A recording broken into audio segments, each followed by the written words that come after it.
தந்தை, மகன், தூய ஆவியின் திரியேக ஆசீர்வாதம் உங்கள் அனைவரையும் ஆசீர்வதித்து காப்பதாக.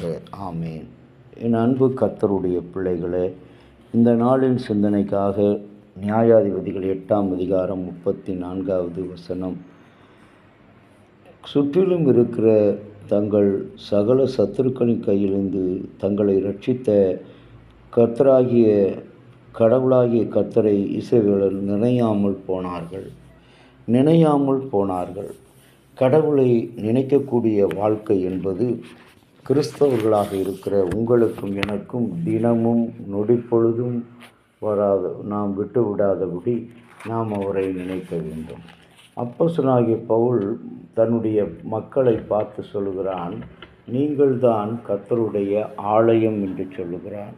இன்றைய நாட்களிலே நாம் கடவுளுடைய ஆலயமாக 1 கொரிந்தியர் 3ஆம் அதிகாரம் முதல் 17 வசனங்களிலே பார்க்கிறோம். இன்றைக்கு பிரிவினைகள் அதிகமாக பெருகுகின்ற இந்த உலகத்திலே அன்றாட கிடைக்கும் அற்ப லாபங்களுக்காக கண்டதே காட்சி கொண்டதே கோலம் என்று வாழுகிற மனம் போன வாழ்க்கை நாம் வாழ்ந்து கொண்டிருக்கிறோம்.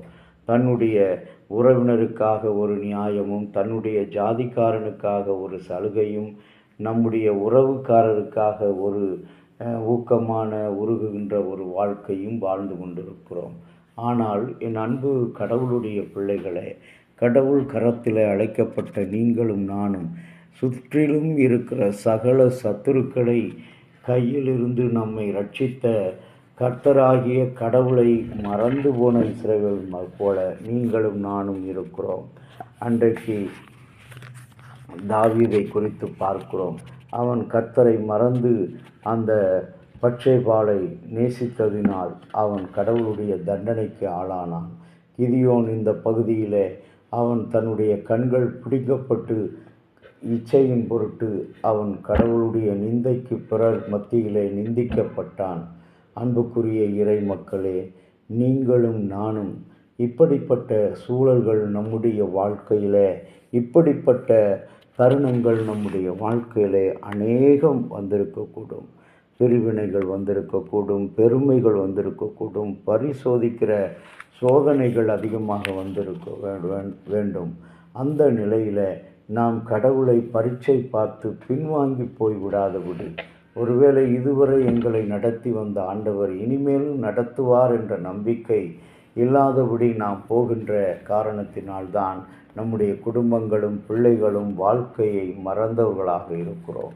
இன்றைக்கு நம்முடைய நாவிலிருந்து பிறக்கிற வார்த்தைகள் கர்த்தருடைய வார்த்தைகளாக இருக்க வேண்டும். ஜீவனுள்ள தேவனுடைய தரிசனங்களாக இருக்க வேண்டும். ஜீவனுள்ள தேவனுடைய உத்தரவாதமான வார்த்தைகள், உறுதியான வார்த்தைகளாக இருக்க வேண்டும். இன்றைக்கு கர்த்தரை மறுதலித்து போன இஸ்ரவேல் மக்களைப் போல நாம் பல இடங்களில் கெட்ட குமாரனைப் போல அலைந்து திரிகிறோம் உணவுக்காக, நம்முடைய உயர்வுக்காக, வாழ்வுக்காக. ஆனால் கர்த்தர் இன்றைக்கு நீதி உள்ளவராக, நித்தியம் உள்ளவராக உன்னையும் என்னையும் உற்று நோக்குகிறார். என் மகனே, உனக்காக நீ சுமக்க வேண்டிய பாரச் சிலுவையை நான் சுமக்கிறேன்.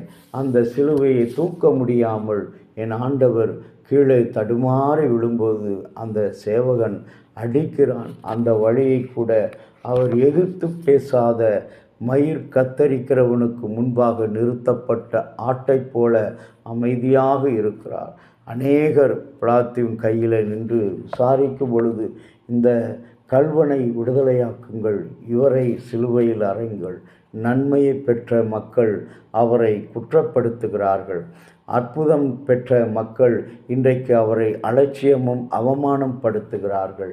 இன்றைக்கு நீங்களும் நானும் அப்படிப்பட்ட அலட்சியமும் அவமானமும் அடைந்தவர்களாக இருக்கிறோம்.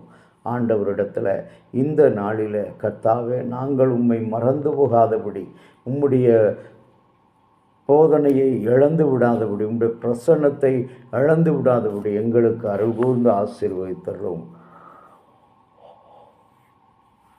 உம்முடைய சித்தத்தை நாங்கள் உணர்ந்து செய்ய, அறிந்து செய்ய, உணர்வடைந்த நிலையில் வெற்றி பெற நீர் எங்களுக்கு துணை புரிந்தருளும்.